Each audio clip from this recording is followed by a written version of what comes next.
students. Today we will continue with Geography chapter 4, that is agriculture.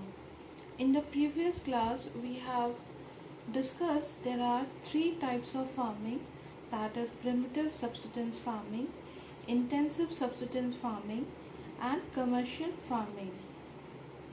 In the previous class we discussed about the primitive subsistence farming. Let's have a recap of what is primitive subsistence farming. In this type of farming, it is practiced in a small plot of land. And in this type of farming, the farmers are using old or you can say primitive tools like hoe, hoe and digging sticks. In this type of farming, only family and community members are engaged. In this type of farming, it depends upon monsoon, that is rain, natural fertility of the soil, suitability of the environment. Here, natural fertility of the soil, that means the farmers depend upon the fertile soil, that means what is the nature of the soil. It does not put any type of fertilizers on it. It leave it as a natural resource, or you can say in a how it is, the land it is according to that only. Suitability of the environment, that means as we know in this type of farming the farmers depend upon the monsoon, so it also see the climatic condition of that area. If in that area it doesn't have rainfall, then the farmers will not do the environment. It will leave like this. It's not like that they are dependent on the they will do agriculture with artificial or irrigation facilities. They depend on the monsoon. If there will be no rain, they will not do any type of farming or agriculture. And there is another method in this type of agriculture, that is slash and burn agriculture. In this part of agriculture, the forests are being cleared and it is done agriculture. This is also known as a shifting agriculture or cultivation. In slash and burn agriculture, it is said that in that agriculture, when the forest has been cleared, the farmer do the agriculture. After 2 and 3 years, they leave that land and they shift to the another land for agriculture. That is left over land is kept in such a way so that it can regain its fertility and again they can move to the other land. That means they move from one land to the other. That is why it is also called as shifting agriculture.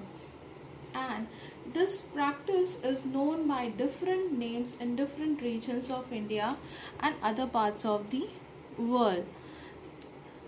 We see Jhuming in Assam, Meghalaya, Mizoram, Nagaland, Manipur, Chhattisgarh, Andaman and Nicobar, and Ponam in Kerala, Bewar or Dahiya in Madhya Pradesh, Podu or Pindi in Andhra Pradesh, Pama Dabi or Komor or Bringale in Odisha.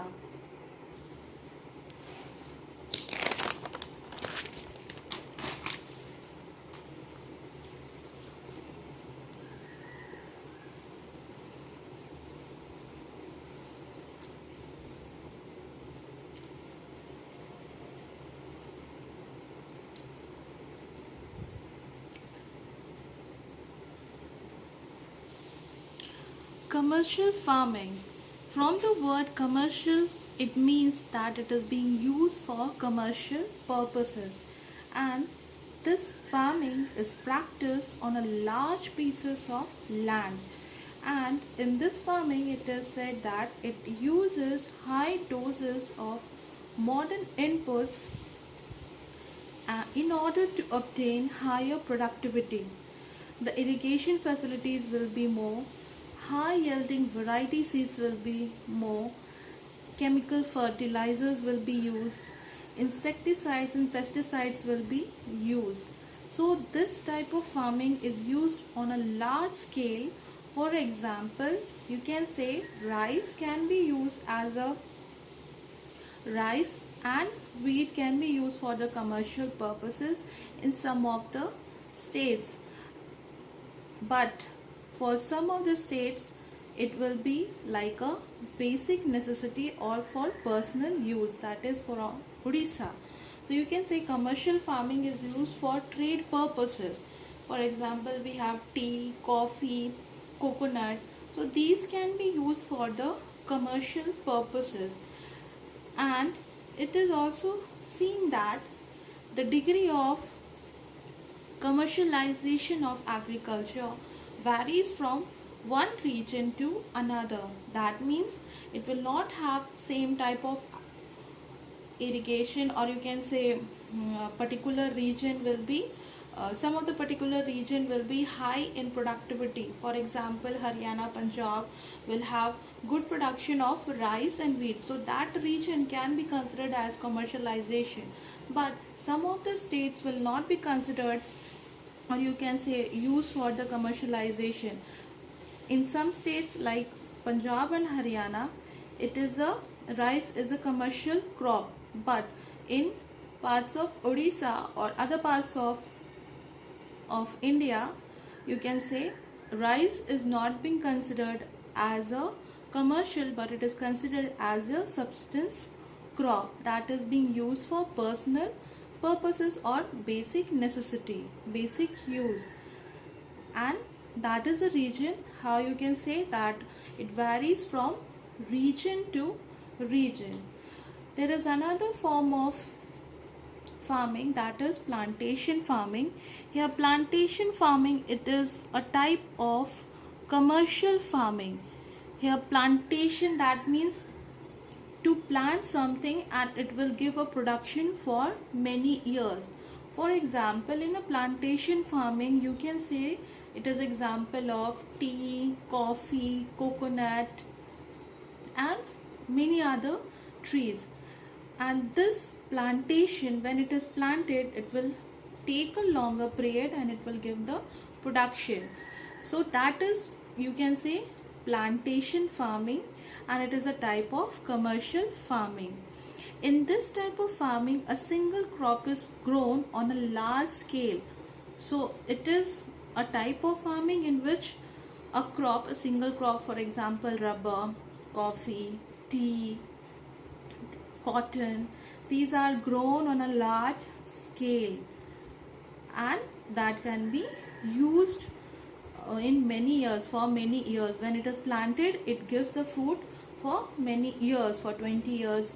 Rubber can be planted and it will be giving for 20 years. Coffee, it will be giving coffee, not tea, it will be giving for 30 years when it is planted.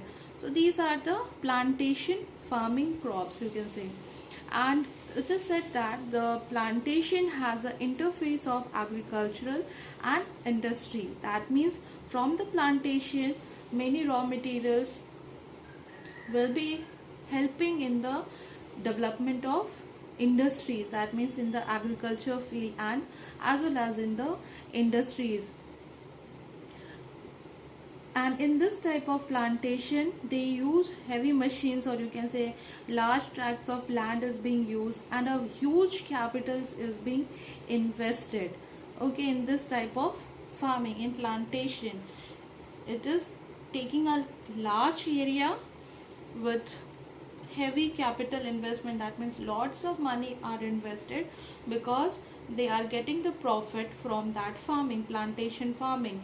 We get more money from the tea, coffee, coconut. So these are the commercial, or you can say commercial farming, which is also known as to be as plantation farming. And in this type of farming, labor required is of labor required is more, and they are only migrant laborers that move from one place to another. They are migrant, they move from one place to another. So in this type of farming, migrant laborers are being used. So we have completed the different types of farming in this chapter. In the next class we will do the crops. Thank you.